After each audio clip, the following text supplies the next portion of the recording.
The uncomfortable truth. Why happy wife, happy life is killing your relationships. Good evening, everyone. Thank you for being here tonight. I'm truly honored to share this stage and these ideas with you. Recently, I had the extraordinary privilege of interviewing Lakisha Harris, a revolutionary voice whose work is transforming how we think about relationships, power dynamics, and success in both personal and professional spheres.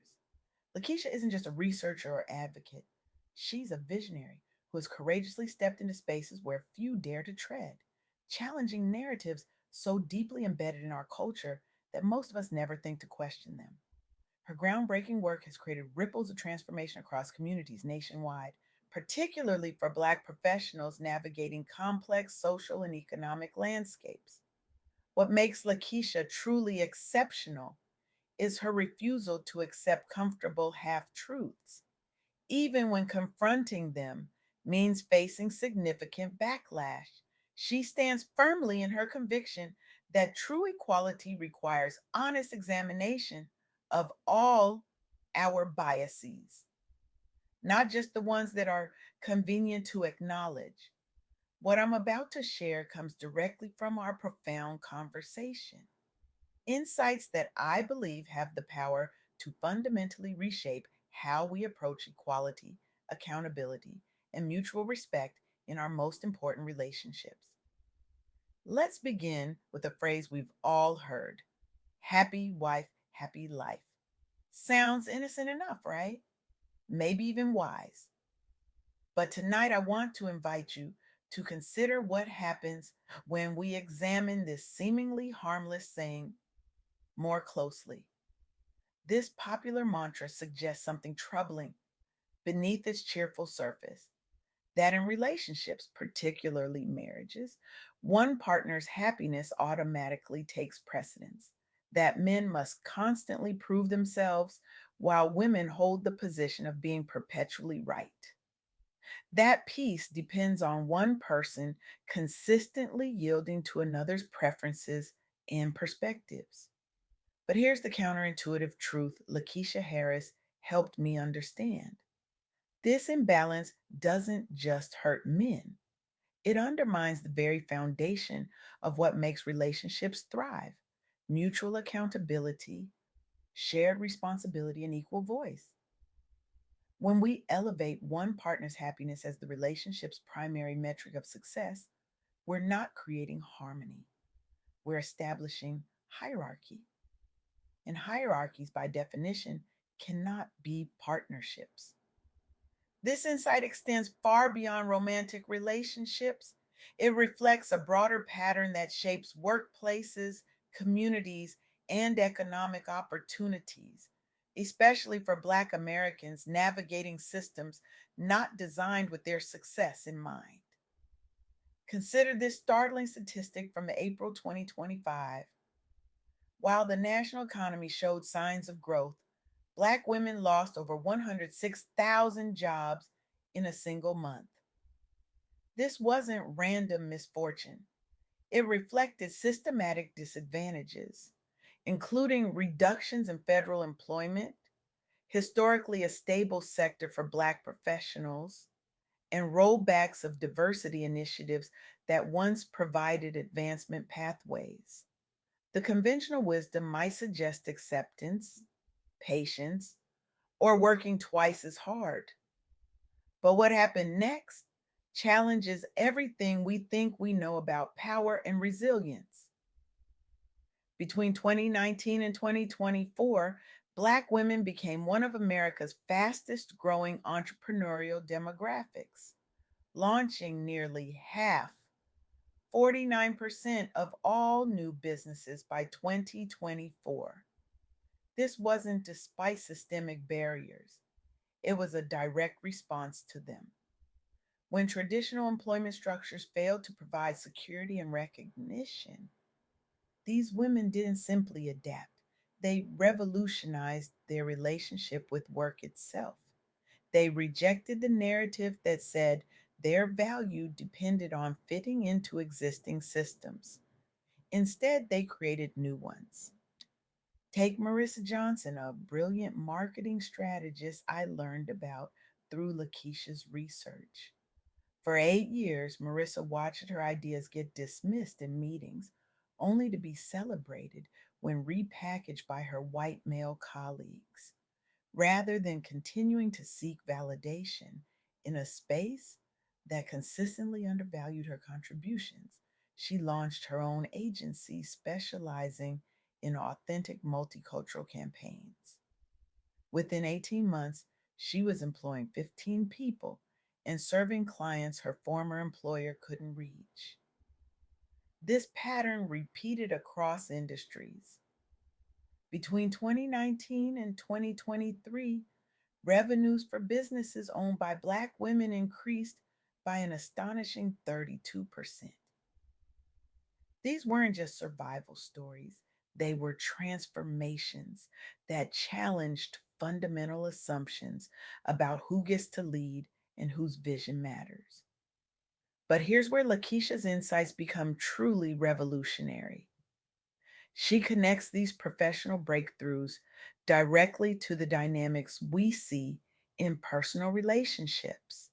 The same double standards that suggest men must constantly prove themselves while women benefit from presumed credibility appear in professional contexts.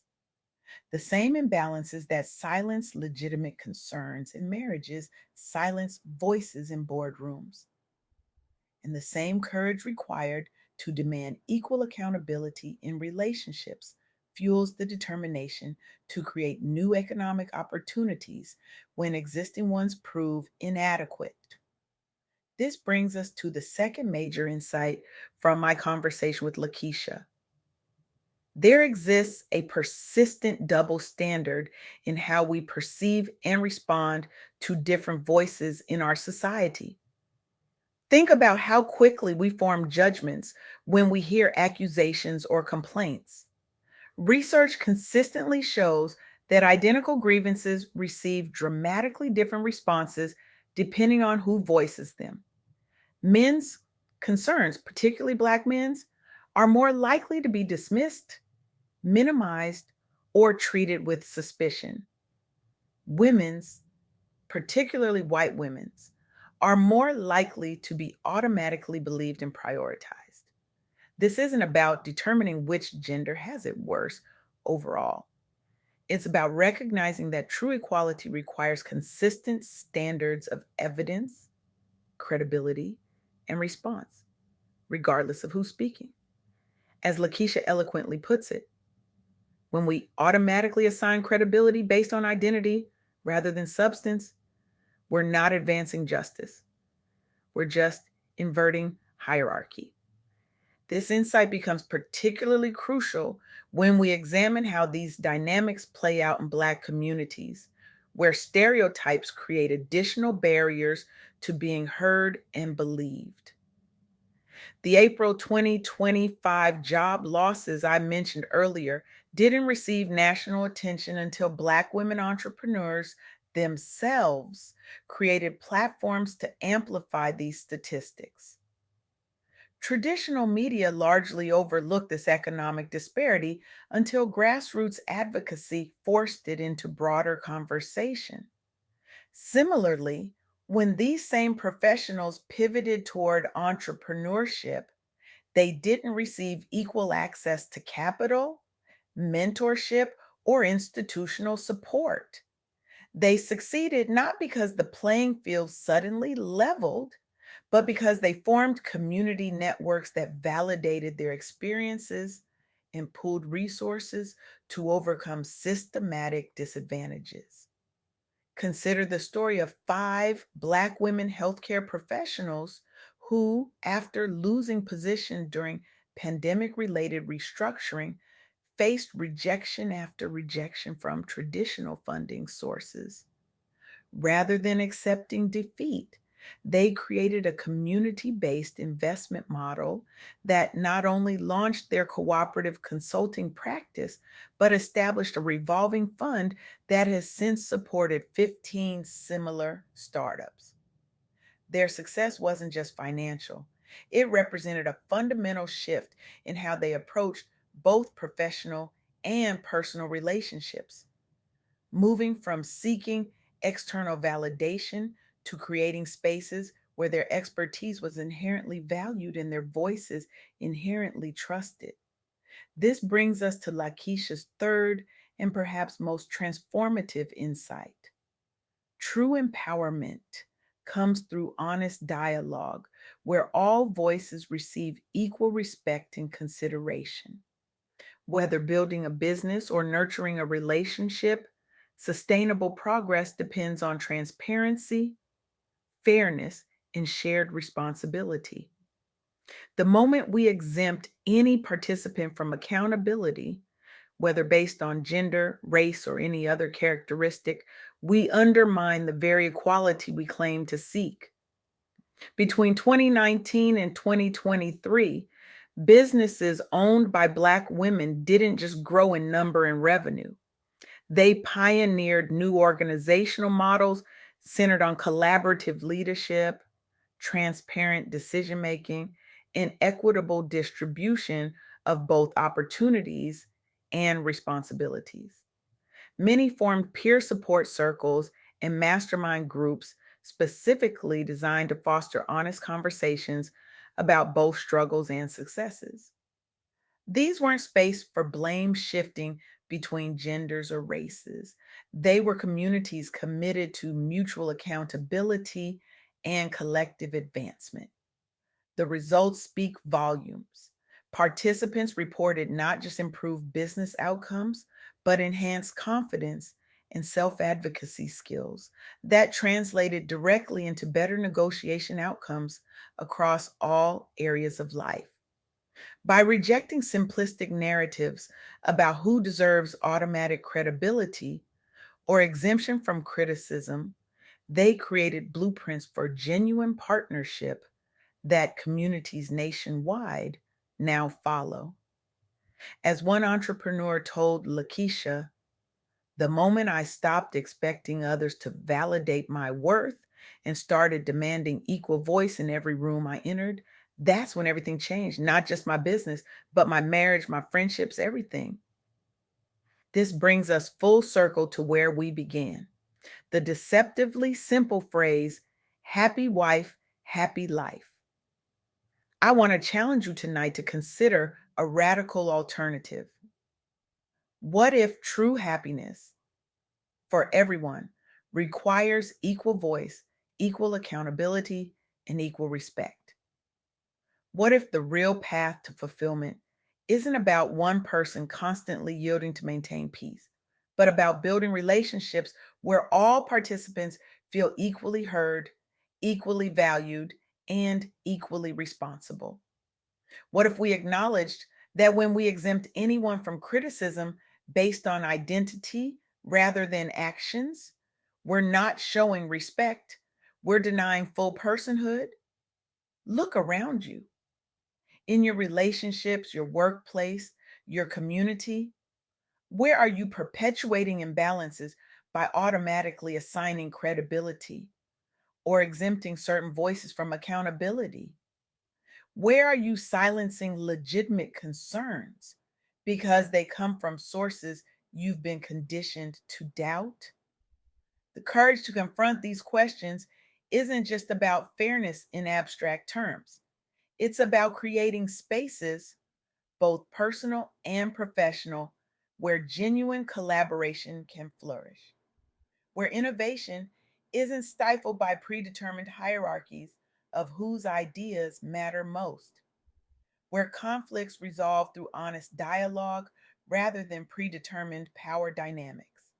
I challenge you today to examine the relationships in your life through this lens, to question the comfortable narratives that tell you some voices deserve automatic credibility, while others must constantly prove themselves, to consider what might be possible if we demanded equal accountability from everyone, including ourselves.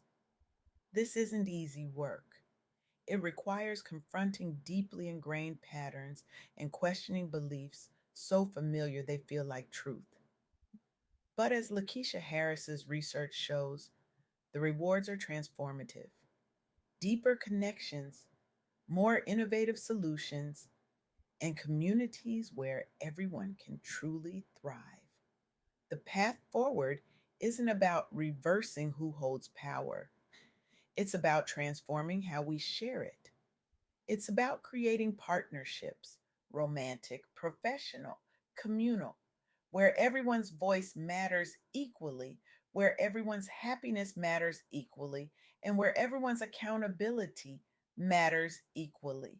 This is the true revolution, not fighting for dominance, but fighting for balance, not seeking to be right, but seeking to be equal, not demanding exemption from criticism, but demanding consistent standards for everyone. Will you join this revolution? Will you have the courage to challenge the comfortable imbalances in your own life? Will you demand equal voice, equal accountability, and equal respect?